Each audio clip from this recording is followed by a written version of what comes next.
More than one job. Story of my life.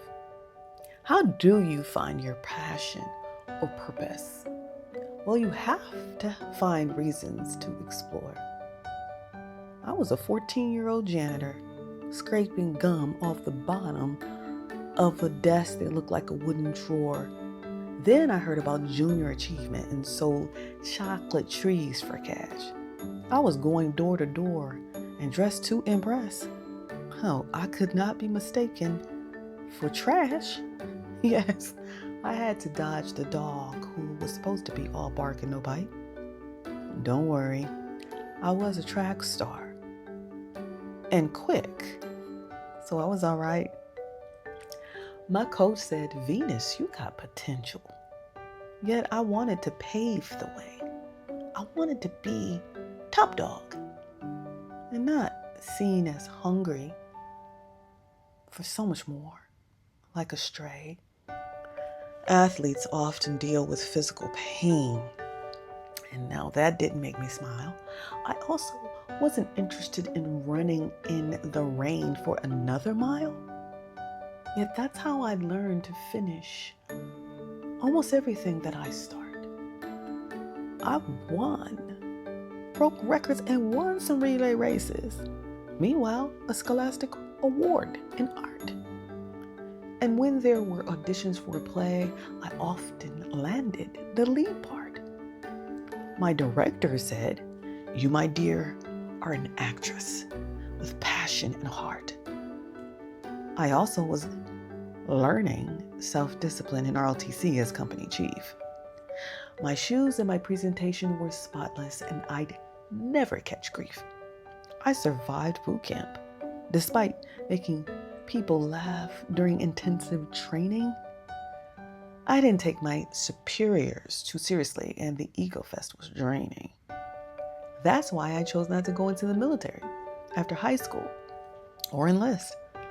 I wanted to win battles also with my words and not with guns or my fists.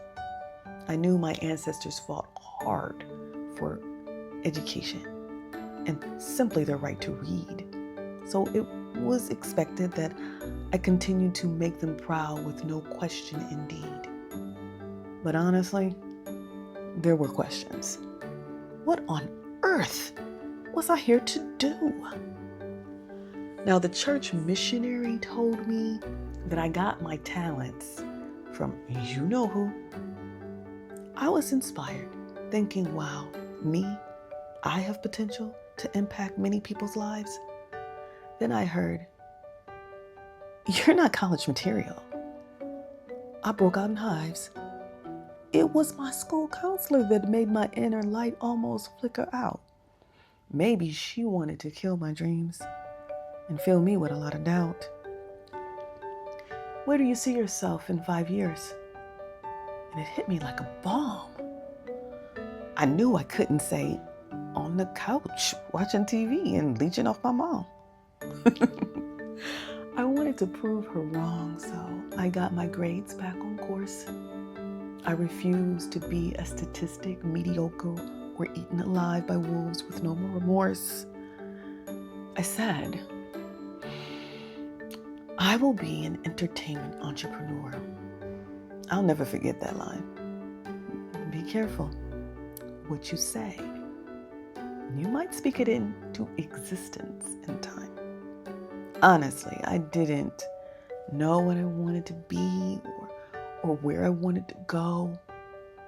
My only concern was making money to increase my cash flow.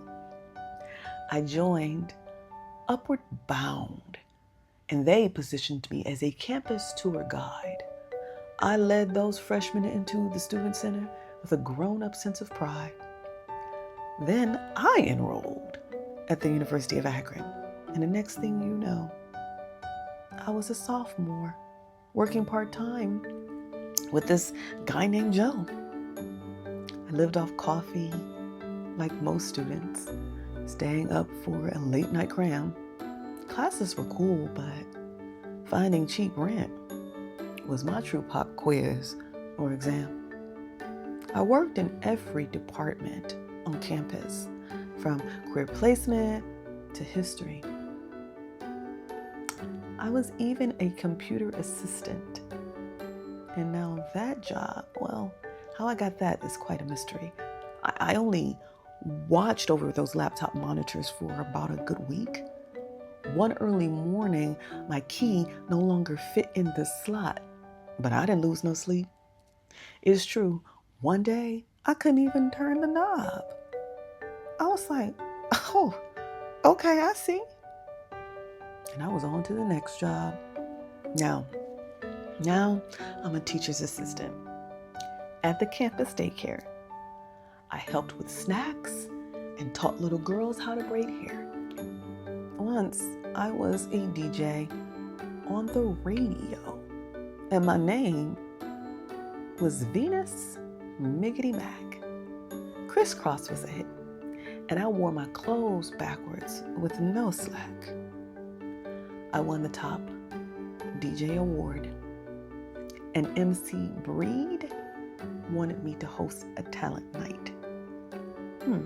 I was so smooth, MTV got the word. And I became an intern on their website. Eventually, I earned a degree in broadcasting with a minor in voice. I graduated and secretly wanted a sign that read, "You have one choice." Meanwhile, my college sweetheart and I found true love. So what can I say? So we started researching about Florida and moved to Tampa Bay. I was following Steve, my fiance, and trusted best friend at the time. Don't follow just anyone. You may be putting your life on the line. When I landed in Florida, you're wondering, did I begin using my degree? No. I got out of school and started working in hospitality.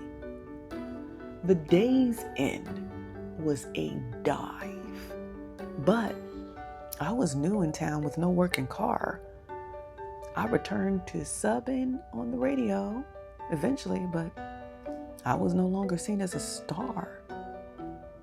So I drove to HSN and became a floor director and a coordinator backstage. One wrong move, and you'd hear a producer on headset ranting in a rage. And this is where my commercial acting career slowly began. A model said, she is beautiful. Put her on camera. And I'd shyly grin.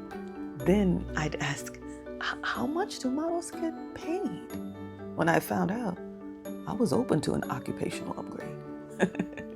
I landed a talent agent and discussed my new plan and big vision. I became a popular model and actress. And wow, it was a great decision. I've starred in hundreds of commercials, and I still love to rhythm ride. I'm in the business of writing words that inspire, give hope, and instill pride.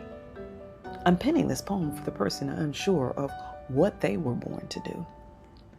And if you've always worked in the same field, well, that's good for you. But if you're still exploring, multi-passionate, it's okay. Sometimes it takes a while. Stay curious, and you'll find a job or a career that's just your style.